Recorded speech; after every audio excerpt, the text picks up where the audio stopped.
कई बार rhinoplasty fail क्यों हो जाती है? क्यों राइनोप्लास्टी सक्सेसफुल नहीं होती? क्या वो कारण है? क्या उसका समाधान है? दोस्तों बात करते हैं, बट वीडियो में आगे बढ़ने से पहले देखिए बेल आइकॉन को प्रेस करना ना भूले एंड यूट्यूब चैनल को सब्सक्राइब करना ना भूले, जिससे अनेक उपयोगी वीडियोस का नोटिफिकेशन आपको मिलता रहे। दोस्तों बहुत बार क्या होता है कि बड़ी जीवन में निराशा होती है, हम कोई सर्जरी कराते हैं और स्पेशली जो राइनोप्लास्टी, जहां आप अपने सपनों का नोज बनवाने गए हैं और वो फेल हो जाती है, तो आपको फाइनेंशियल तो लॉस होता ही है, साथ में बड़ा मेंटल टॉर्चर होता है एंड बहुत जीवन दुखदायी हो जाता है। तो क्या वो चीजें हैं जिनसे जो है राइनोप्लास्टी फेल होती है?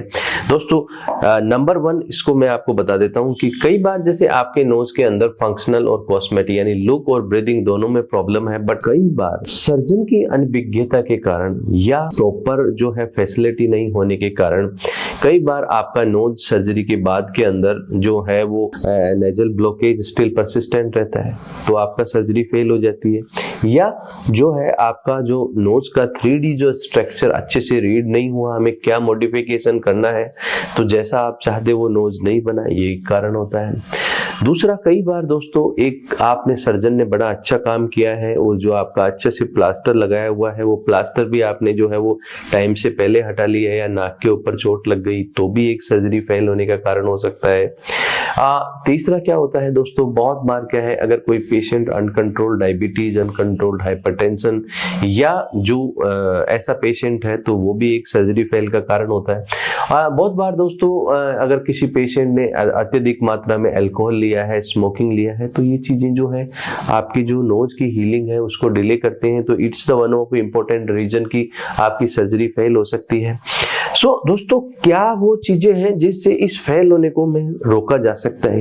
कैसे इस मेंटल टॉर्चर से बचा जा सकता है? सबसे पहले तो दोस्तों लाख रुपए की एक मैं बात बता देता हूं आपको। सबसे इंपॉर्टेंट जो बात है वो आपको सर्जन का चुनाव करने के लिए जल्दीबाजी नहीं करनी चाहिए।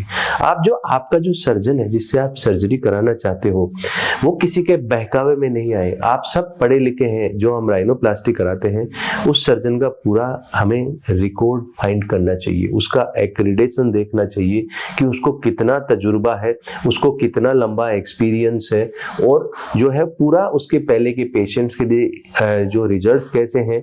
हो सकता है कि वो आपकी नोज के अंदर जो प्रॉब्लम है उसको ठीक करने में सक्षम है या नहीं है, तो ये सारी चीजें। दूसरा, प्रॉपर आपको मेडिकेशन लेना चाहिए। तीसरा, अल्कोहल और स्मोकिंग ये आपको अवॉइड करना चाहिए एंड सर्जन के बताए अनुसार ये जो सारी चीजें हैं वो अगर आप इंस्ट्रक्शन आप लेते हैं।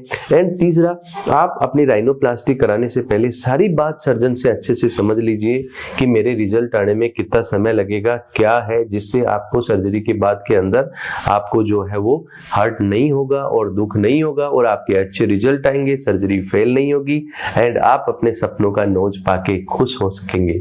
Thank you.